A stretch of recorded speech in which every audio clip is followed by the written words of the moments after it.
Hello, good morning. Good morning. I think you're all still busy eating breakfast and getting over last night's wonderful dinner. So welcome back, and welcome back to Detroit and the Automotive Logistics and Supply Chain Global Live. It's great. It's been a great couple of days so far, ending the first day with a wonderful gala reception last night at the Detroit Institute of Arts, hosted by our premier partner, Ryder. I'd like to say a big thank you to Dave Walby and the whole team there at Ryder. It's so great, really, to bring everybody back together again, to see old friends, familiar faces, and of course to make new friends, and hear their stories and the journeys that they've been on, and the new experiences that are certainly shaping our new realities. And with that, as we face a new reality, we have another great day lined up for you, starting with our next session that's leading the charge to our new automotive era. The automotive market shift towards electrification has already seen the emergence of new breed of automakers. They're defining a new route and a new era of automotive, redefining sustainable mobility and challenging traditional business models within the sector. In this session, we'll discuss the thinking and the strategies that are shaping startup OEM supply chains and strategies. I'm joined by Eva Ames, Director of Electrification and Mobility Competence Center at DSV. Also joined virtually by Colin Dillon, Chief Technical Officer, Automotive Parts Manufacturers Association in Canada, and Edwin Huang, Director of Global Purchasing at SEA Electric. So thank you very much for joining us today. Looking forward to a fascinating discussion. I think, in our pre-session calls, we had a brief look at their resumes, and I have to say I was very impressed and slightly concerned at my own resume that needed refreshing. But let's start with some thoughts and some visions of what's happening. Eva, why don't you tell us a little bit about some of the things that you've been working on, but also some of your experiences and how you see the future of automotive and electrification moving, and of course the whole startup world as well. Thanks, Nimish. It's great to be here. It's great to be here live again, and it's really great to be here on behalf of DSV. I've spoken here in the past from the other side. I used to work for an OEM on the other side of this, and I was recently presented with the opportunity to join DSV and to develop solutions specific to electric vehicle customers from the perspective of what I wish I could have bought as a customer. And this applies not only to traditional OEMs, but also to electric vehicle startups. I have a background, I've worked for both. I've been with large OEMs, I've been with startups, I've even worked for the US government as a regulator. So I bring to DSV a somewhat different perspective on where electrification is going and what the changes could look like. I think that there is so much opportunity right now. The electrification supply chain is vastly different from the traditional automotive supply chain in some ways. In other ways, it's not so different from what IC engine cars were in the past.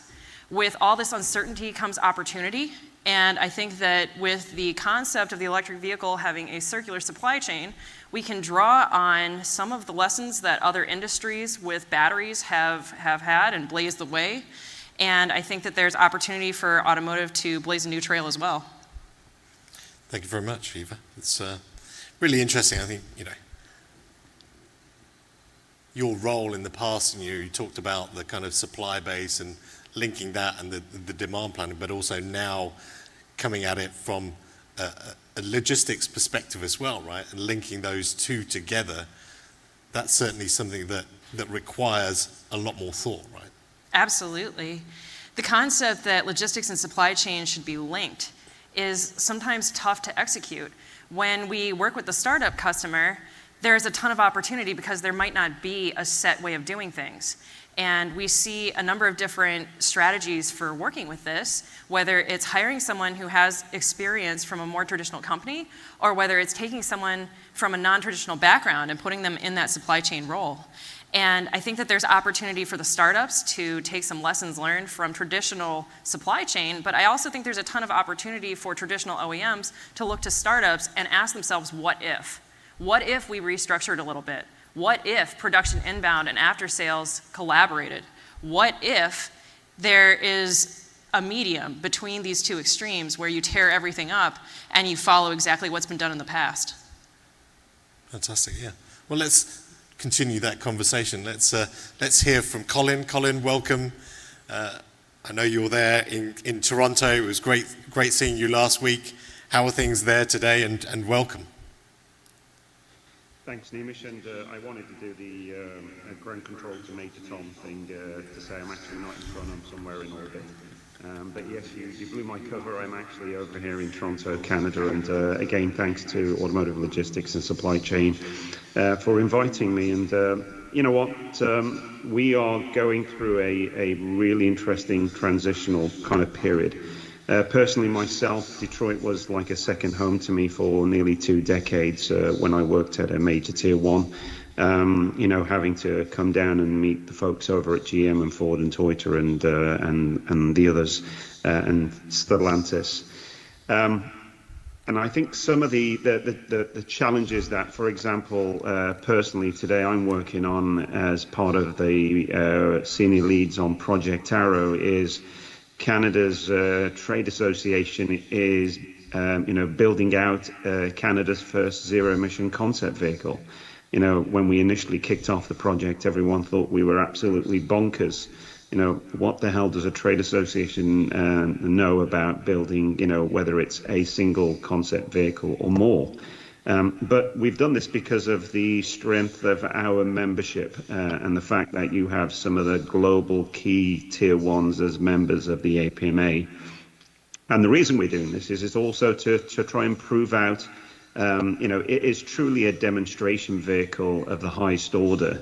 You know, the vehicle is being built by using the latest innovations, whether it's around battery technology or whether it's around the interior and some of the surface materials we're actually bringing on. But, you know, I would probably echo what Eva has just said. You know, there are challenges and, you know, for our team, you know, we're starting from literally ground zero. But, you know, there is also rewards because of, I think, the approach we're taking, where instead of telling the supply chain what we want, we're actually asking them for their latest innovations and technology and to see how we can actually incorporate that into our concept vehicle. Fantastic, and I think that's it's a really great initiative there. You know, clearly there's challenges from your side in bringing everybody together, right? I think you know, the supply base is very diverse in that respect as well, right? So, you know, what's that challenge around, you know, finding the right partners, particularly when you're working on a concept as well, right? And part of the criteria is we are trying to bring on as much Canadian content as possible. Like, you know, we have laxed the requirements to say, if you've got a facility or your main facility maybe in the US, but you have a facility in Canada, like, boom, you check the box. Because let's face it, you know, I'm sure folks that are sitting there listening will appreciate, you know, glass is something that is manufactured in most countries, but concept development of glass is not done everywhere. You know, Canada doesn't have a facility that's actually doing glazing. We're either having to go south of the border or across the puddle into Europe or into Asia in order for us to get the concept glazing that we require for a project like this. So it's a huge learning curve, but at the end of it, you know, what is the outcome of a Project Arrow initiative? Well, it's going to be a phenomenal gap analysis which provides both industry and government a clear indication of where are the gaps and what do we need to do to backfill them to actually support the auto sector, you know, through a logistics and supply chain standpoint, as well as making sure that, you know, we're meeting the requirements of NAFTA 2.0, you know, USMA, CUSMA, depending on how and which acronyms you want to use. So there are some benefits. But we truly believe that the major offering will be this gap analysis at the end of 2022. Great, thank you very much, Colin. I think let's talk about that more. I think, Edwin, you're in a purchasing, coming at this from a purchasing role, so you can probably relate to some of the things that Colin's saying. You know, tell us a little bit more about some of the things that you're finding at the moment. And Yeah, so I mean, in my past from blank sheet at Faraday, I mean, we started a complete blank sheet, no legacy systems, which is great, right? Because we can do what we want, but it's easier said than done, right? Because with the EV supply chain, it's about finding the right partners that fit your business model, right? I mean, not everybody wants to work with you when you're a startup. And it's about finding what technologies, what suppliers actually want to work with you. And I tell this to the team, I tell this to anybody who listens to me, it's about finding the right shoe that fits your event that you're attending to, right? You gotta get the hiking shoes for the hikes. And that's the same thing with the supplier base, right? If your volume's at 10,000, 20,000, to 200,000, it's different suppliers. And then if you're approaching different technologies, I mean, it's just different. So right now at C Electric, we're approaching our platform differently. We're not innovating in the sense of the latest and greatest. We're going the proven supplier-based route where what they have, we're utilizing something in production, integrating it into our platform with our software, and then offering it to our customer base. So that's a different business model on our end, which requires different suppliers, and they have their own different plans as well. So.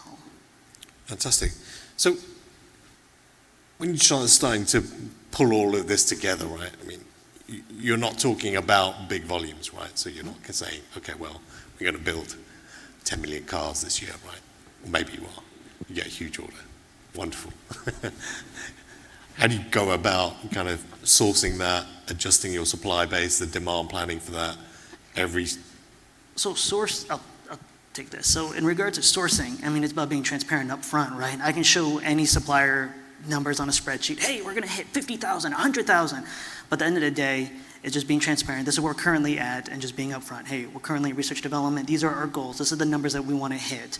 And it's almost like, I feel like sometimes a salesman, just to be quite frank with everybody here, right? Because I need the supplier to buy in. And if there's a strategic alignment, because at the end of the day, if I'm selling 1,000, 2,000, 3,000, no supplier is going to be building a business model off of that unless they're charging me prototype pricing and they only have like 5 people in the back.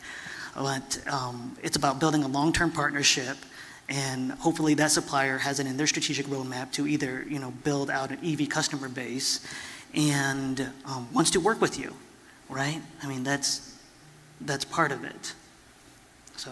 Sure. And to feed on that, from the transportation perspective, it's the Hunger Games out there right now, right? So you have the concept car that maybe needs to eventually transition into production. So you've got your supply chain, like Colin said, maybe you can't find somebody to produce that one set of concept glass in the area that you want it to be in.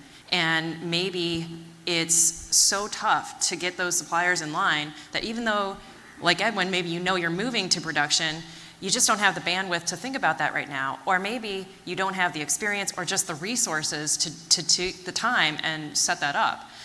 Once you figure that out, then people want to come to the freight forwarders and say, okay, I'm ready. I think I'm going to have somewhere between 5 and 5,000 cars next month. And I think I'm going to have some parts, but I don't know, I'm still kind of sorting that out. And maybe it's going to be China, but it might be Europe. And I think from the freight forwarder perspective, the traditional answer, especially right now, is, all right, listen, get it together, come back to me later, and we'll get you a booking in 9, 12 months from now. From the OEM perspective, I'm sorry, but that just doesn't work. Not for the startups, because automotive has thin margins. It's always tough to make sure that you've got your transportation in place and make sure that you're optimizing that cost, if that's even possible these days. And when you add the startup unknowns into it, the effects are magnified. So I think that to work with startups and to help them understand, yes, you are doing something different. Yes, your supply chain is a little bit different. Some of these electric vehicle startups don't identify as car companies. They identify more closely with the tech sector. That's okay. to work with them and help them understand that there is still a tried and true future. There are things we don't know, there are things we do know, to help them understand that freezing just a few parameters in their completely open white sheet RFQ would help them to select a freight forwarder, that it's more than just the bottom dollar on that quote sheet. Yeah. Colin? Clearly, you're coming at this with different. We are, but to Eva's point, a lot of the new players, and let's even include the granddad of the new players, Tesla, into the fold. They identify themselves as technology companies, not automotive companies. And again, the traditional internal combustion engine vehicle, numbers are between 10 to 20,000 components assembled, come together to make a finished vehicle, one single vehicle.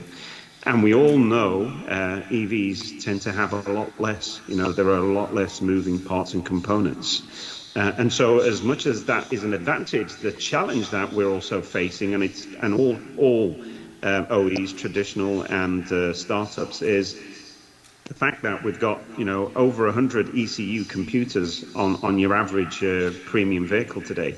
The fact that we've got something what we call CAN bus, and there is a big push now happening from Asia through to Europe and to North America to use automotive Ethernet.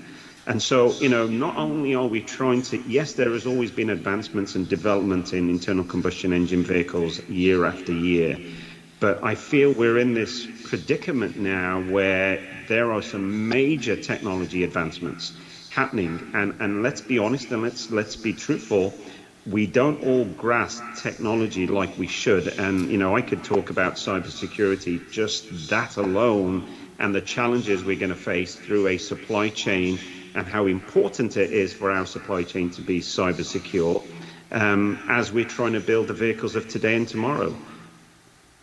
I'm going to push back on a couple of those sound bites.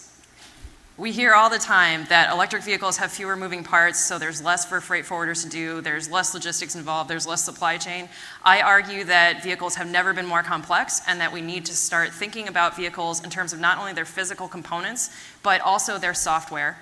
You could have one physical component in your warehouse and a million different software levels on it, and to the vehicle, that makes it a million different SKUs. I don't think that cars have ever been more complicated. Just last week, Bloomberg released some information. The average vehicle has over 1,400 semiconductors in it. So we need to start thinking about cars more like technology. We need to recognize software as a motor vehicle component. And as supply chain professionals, we need to incorporate this into our plans, and we need to incorporate this into the amount of opportunity that there is for redefining the supply chain and for connecting the aftermarket to the production line, and to bring that supply chain full circle. Edwin? Yeah, no, I was thinking about what you were saying. So in some parts, physically, it may seem more simple, right? Yes, I mean, ICE engine, there is a lot less components in that sense, right? But from past lives with complexity, what you said with software, I mean, the fact that, if you just read the articles with Tesla, they can just make an over-the-air update, and now you have more energy in your vehicle, right? And that's not changing anything physical.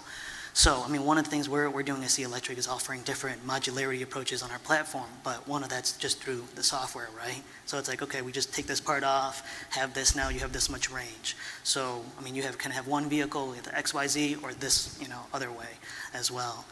So, and in regards to aftermarket, that is going to be, difficult for any type of EV supply chain, because in the sense it's newer, and then any type of EV startup, and that's where, just to be honest, not a lot of people have that, right? So leaning on the supplier base and the freight forwarders for that support. So. Yeah, I think it's clearly, the definition of what an OEM is changing. You hear about, and not just OEMs, right? Parts suppliers as well. We had, CIO from Johnson Electric, from Visteon, saying that we're changing our position. We're not just a parts supplier. We're a technology company, and they want to be seen as that, right? But, think as we move forward, and OEMs, of course, changing their business model. So are people going to be buying electric vehicles? Are they leasing them, or do you lease them on a day-to-day basis? What's that business model? You change it based on what your activity is. So, you know, maybe one day you need a small car, the next day you might need a truck, right? Because you're going to go out there. So, you know, how does that then also, you know, change the dynamics of what we perceive mobility to be as well, right? I guess that's the part of that challenge. I love talking about the future, right? So we're talking about startups, but if you really look into the future, there are a lot of companies that are pretty far along with the concept of the fleet sharing. If you really look into the future, is the future, especially in cities, autonomous vehicles in a fleet sharing system that have a really high utilization rate? Is the standard of 100,000 miles on a car for a standard life, is that realistic? Or are cars of the future going to require more durability targets more similar to the commercial heavy truck industry, where the car has to go far more miles than that? In addition, you have the profile of customer treatment to the car changing. When you have your own personal car, you treat it really nicely. When you have a rental car, we've all gotten in a rental car and wondered what that last guy was thinking, right? So when you don't own the car, it shows up, it takes you a few miles. Do you treat it the same way for even the more traditional components? It's not only the electric vehicle powertrain. The electric vehicle powertrain is absolutely different to the cars of today in the last 100 years. And unless regulation changes to relax some of the crash targets, the traditional car is going to continue to look like the traditional car, and that part of the supply chain probably won't change a whole lot. So I think it depends on how far into the future you want to look and how much you're going to buy into the concept of autonomous fleets replacing personal vehicle ownership in cities. Yeah. You know, we're at level 3, I would say we could all agree globally. 5, the only difference between the two is one has a steering wheel and pedal and the other one doesn't. The technology, the software is identical. There was a great paper written in April 2017 by KPMG called The Islands of Autonomy, where it talks about probably the most realistic way to roll out autonomous vehicles is going to be in the downtown cores of major cities like Detroit, Chicago, New York, Toronto, where whether it's a 1 mile or a 5 kilometer radius, but a radius is put on and only autonomous vehicles are able to kind of, come into those zones. And then I think as we look into the future and let's say 10 to 15 plus years, then we are looking at, do the vehicles change and do their form and function change? And we shouldn't forget, the only reason we're pushing autonomy is because 97% of all accidents are because of human error, and we're all on the thought that artificial intelligence is somehow going to make that right. And if hypothetically it does, then you can look at potentially the structures and the materials used on a vehicle in the future changing. But until then, nothing is going to really change, structurally and physically, though the introduction of AVs, I think, will happen in the downtown cores. It's probably the only way to do it.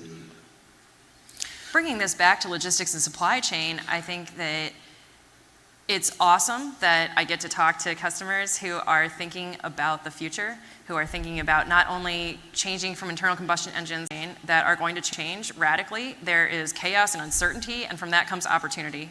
But there's an awful lot about the supply chain that is not necessarily unique to automotive. And going back to the concept that there is tech industry happening in automotive, tech has been selling items with batteries for years. And sure, the batteries that are in vehicles today are far larger. They have more challenges with shipping regulations as a result. They are still lithium-ion batteries. It's the same lithium-ion battery. It has the same chemical requirements for handling. It has the same requirements for recycling and maybe even refurbishing. So I think that there are lessons to be learned from the technology industry, who has been using battery-powered equipment since the 90s, maybe in combination with what retail is doing and how they're handling e-commerce and the concept of B2C. So I think there's a lot of opportunity in automotive. Some of it will be new and unique to automotive. And a lot of it, I think we can take lessons learned and not necessarily start from zero on them. So I'm trying to reassure everyone, I don't think the future is as bleak and chaotic as many are concerned that it might be. Yeah, sure. I think, yeah, maybe Edwin. So one of the things that I appreciate from the tech industry, of course, the software, the technology, but they go asset light. Think about, I mean, you look at the Facebooks, the Googles, they don't build any of their own hardware. They have contract manufacturers, right? So if you're following the EV startup world, I mean, that's one of the greatest sells. It's like, hey, we're asset light. We're not buying our own assembly plant. We're, working with XYZ. I think what Fisker said that they're working with Foxconn, and that's a different way to market too, right? So that part of the supply chain of, I need to build my own vehicle. This is the way it has to be done. In North America, I know Europe, there's a little bit more contract manufacturing. That is also going to be reevaluated as well, especially depending on what type of EV you're selling, what type of volumes you're hitting, and what legacy systems you have in place as well. So, yeah. So when we talk about obviously the technology in the car and the sourcing of that as well, right? I mean, whether it's you're moving towards autonomy, all those systems are in the car already, right? You've got all the LiDAR, the sensors, etc. So you're building it more into it. So it's becoming a more high value vehicle with more higher value parts in that respect as well, right? So how do you then also protect your supply chain in that respect? We've seen huge challenges in terms of semiconductors right now, not having them, and then production going forward, but then having to retrofit, and as those technologies continue to evolve, how often do you update those parts, and what does that kind of aftermarket supply chain look like as well, right? And how do you then ensure you're getting the right parts to be at the right place at the right time? You don't want to be holding huge amounts of inventory, right? So, because that's capital as well, and you want that capital to be in the business. So how do you go about planning that supply chain and then ensuring that you can get the parts to the right place at the right time when they're needed, whether it's for production or aftermarket? Does the relationship between the OEM and the tier suppliers change? We're all talking about risk. The semiconductors is a huge problem. There are other components that are surely at risk as well. So in the future, does the OEM get far more engaged, not only with the tier 1, but at the tier 2 and tier 3 levels? I think that that's a big open question right now among the EV startups and the OEMs. What are you doing? What is your supplier doing? Is there a middle ground where we make a joint venture and we're doing it together, but as a separate company? Who is making what? And that relationship is getting a lot blurrier than it's been in the past. Yes. So, I mean, from my background, it's communication. I mean, not just 2 months ahead, 3 months. You got to talk a year ahead. And in regards to the supply chain, at least, I mean, what we're working on, I mean, I'm dealing with the tier 1, tier 2, tier 3, just so everyone's on the same page, right? Just with everything going on now. And I know from other industry friends, I mean, they're talking to their suppliers about next year orders and actually placing out firm orders, right? For 1 year ahead, you're placing firm orders already, just to make sure you shore up your supply chain so then they can work with their tier 2s and tier 3s. And I've been on conference calls where you have everybody on that call to make sure, hey, this is what me, the customer, OEM, this is what I'm trying to deliver to my end customer. These are the dates I'm trying to hit. How do we work your timelines into this as well? And it's just having that open communication, being transparent, being candid, and trying to get everybody to work together. Yeah. Right? And everybody does. It's just making those phone calls. Yeah, sure. And Colin, from your perspective, I know, we always talk about the future of the aftermarket. The car pings the OEM or the garage service station. Oh, we call it a garage in the UK. So that kind of element of communication that starts with the vehicle, right? So, the vehicle tells everybody, okay, well, my brakes need changing, or the system's failing. How, from a concept perspective, how are you integrating that so then you can build that into the future models, so you can then build that into the future supply chain models, etc. Being, I think, us here from the auto sector, we would like to see it to be at the center and, V2X, vehicle to everything connectivity, which includes the ecosystem where you have your service centers, the garages as well. And there is that ideal communication, over the air software, as software updates Edwin was mentioning, is already something that's standard with some of the OEs, but you are expecting to have, what is the value of having more intelligence on the vehicle and in its ecosystem, if not to benefit, the actual serviceability and the reliability of that vehicle. But I'd also like to talk about offshoring and onshoring, as we were touching upon semiconductors. I think those are huge lesson learned situations that we're going through. I know Canada is, kicking itself because 25, 30 years ago, Canada had an opportunity to start really investing heavily into its semiconductor sector, and we didn't. And today, the conversations we're having with our federal government is around the raw materials for lithium-ion batteries, nickel, cobalt, lithium. All of these are readily and found in abundance here in Canada. And as a country, the last thing we want to do is what we do with fossil fuels today, which is we ship them south of the border there to the US, and it gets refined and then shipped back to us at a higher price. And so even from a onshoring and offshoring, I think some of the, approaches for the future, especially for a country like Canada, would be to make sure that we're not only, developing and extracting the raw materials, but we're also developing the end products as well. Yeah, I think this is quite an interesting conversation, right? I mean, we spoke about it yesterday as well, right? So clearly that whole kind of sourcing model, what does that kind of look like, right? You need to also protect the whole element around supply chains, chips. We've identified that there's a gap there, right? So I'll say it a third time this morning, EVs have a circular supply chain, and we need to get on board with this concept. It's great to talk about where the raw materials come from. If it's possible to support Canada's electric vehicle battery demand based on purely raw materials from Canada, that's awesome. No country has really been able to do that right now. There's a heavy content of cobalt in lithium-ion batteries today, the fancy expensive ones anyway, and it almost all comes from the DRC from maybe ethically questionable means. And I think that without looking at the end of life and the way that we can reclaim those materials, it's really tough for me to get on board with this concept of we've got to close the borders, close the supply chain, and talk only about virgin raw materials. And going into this concept, by the time a battery is no longer suitable for use in a car, it still has more than 50% of its usable life left as a battery. So jumping all the way to recycling and spending the energy on that, I mean, that's better than nothing, right? That's a little bit more circular. But is there another step? Is there a middle ground that's actually more sustainable? Is reuse of the electric vehicle batteries in some other product, is that a better sustainable answer? And does the supply chain get a little funky and maybe not quite round, maybe a little bit more of an oval? Are we looking to other industries who do deplete their battery use? Is that where we're getting our recycled content from? In the future, is there going to be some sort of percentage requirement on the amount of recycled materials inside the batteries? I think that is where we should be looking right now. There's a lot of attention on the front end and whether we have enough raw materials to sustain the demand. But I think there are other opportunities that involve the end of life and really bringing it back to the beginning.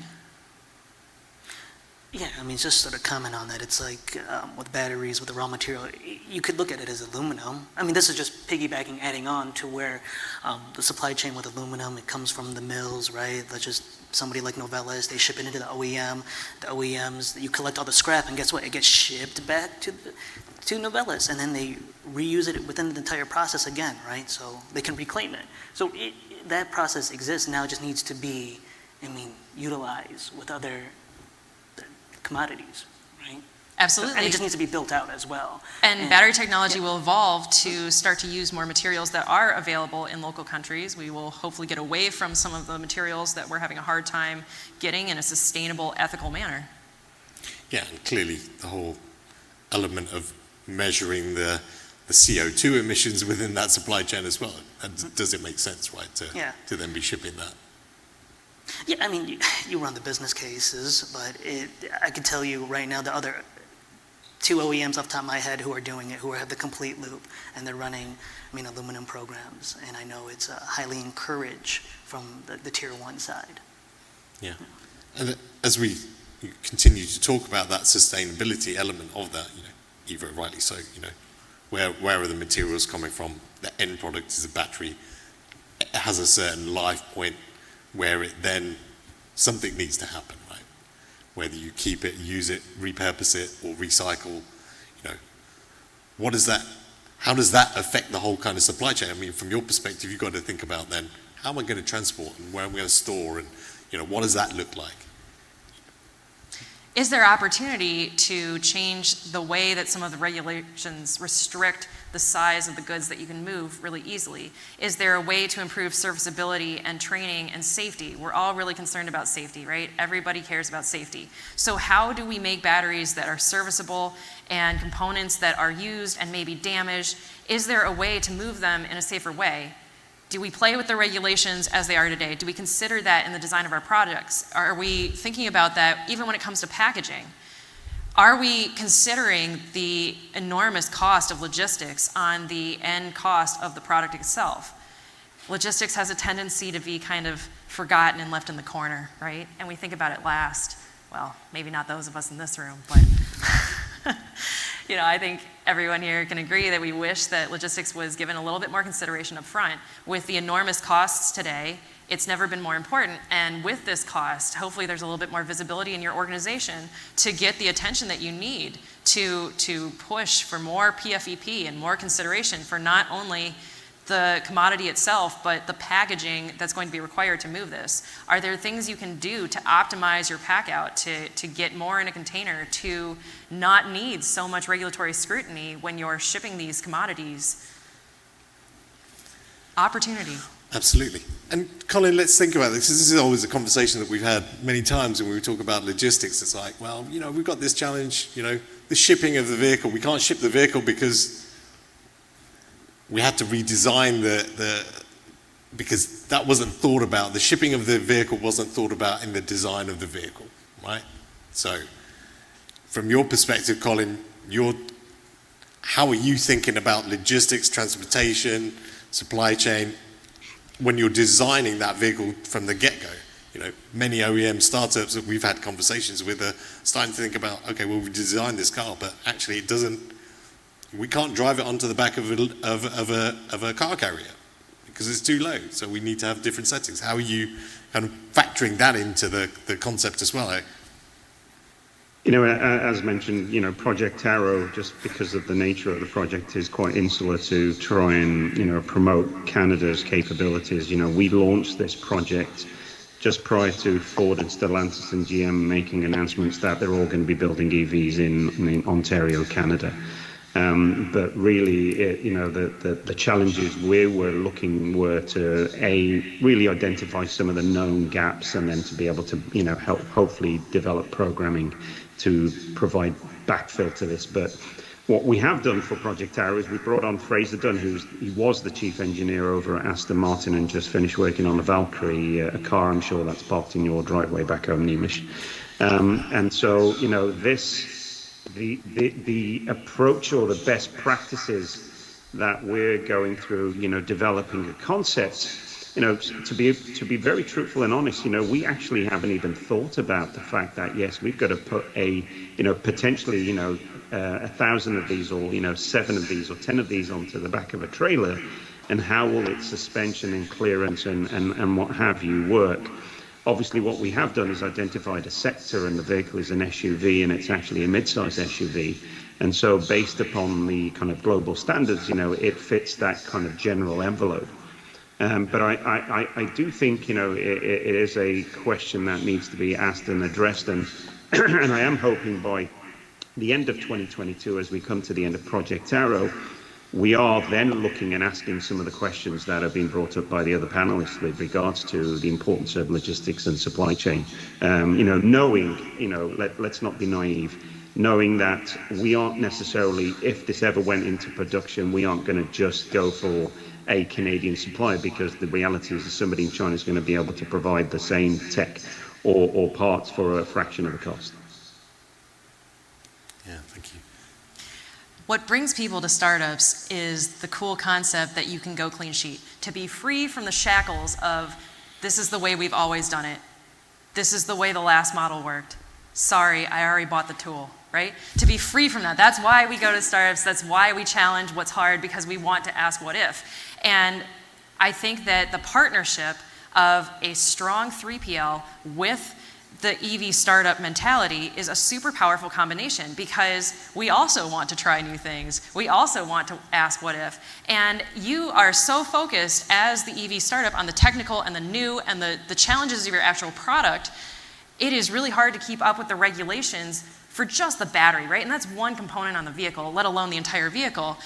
It's not feasible, it's not reasonable to say that you guys in supply chain purchasing for these vehicles need to also make sure that it fits in the box, and that the box fits in the trailer, and that the trailer can go to the port, and screening, and this and that, right? And that's, I think, the beauty of the partnership between the 3PL and the EV startup. The fact that you can be really lean with your headcount. You don't need to have all of the technical expertise, because we'll be there.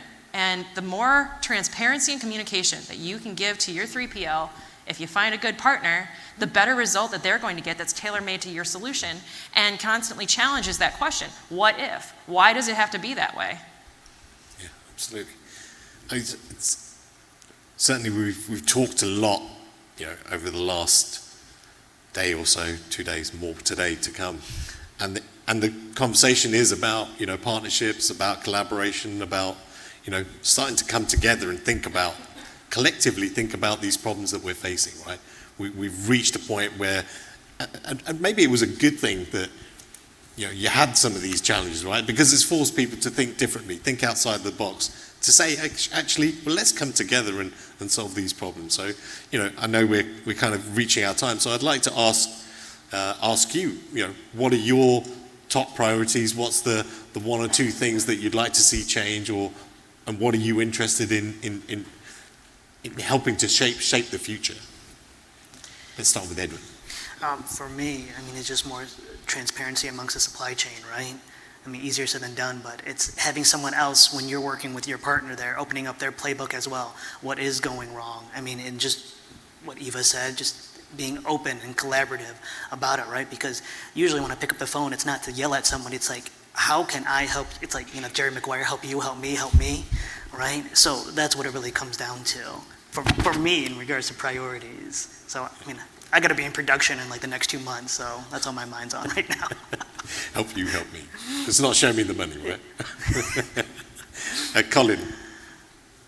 I'll kind of bring up something Edwin said right at the beginning when he was introducing himself about, asking a supplier, a tier 1 or a tier 2, to kind of, provide their technology for a low, small number.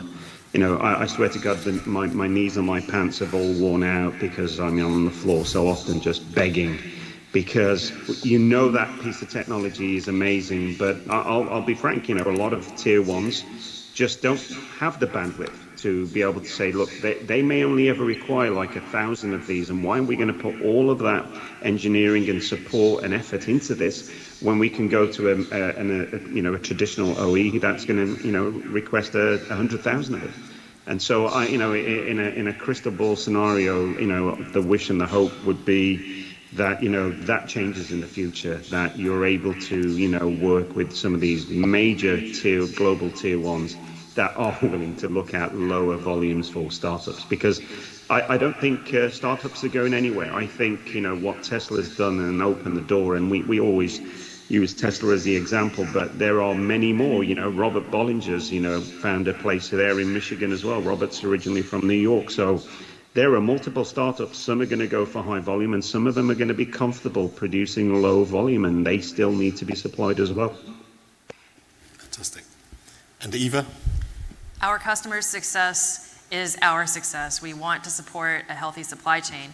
Think about supply chain as more than just moving parts. Think about the landed cost. Think about it as a strategic advantage. And the more open and transparent you can be with your 3PL about what your goals are, the less you think about it as, I just need to move this ocean container. The more you think about it as a way to optimize time and cost, the better the results are going to be for all of us. Brilliant. Thank you very much. This has been a fascinating conversation. Thanks for sharing your thoughts. We're going to move on to the next session now, but let's thank you very much, Eva, Colin. So the next session coming up here in this room is Recoding the Supply Chain.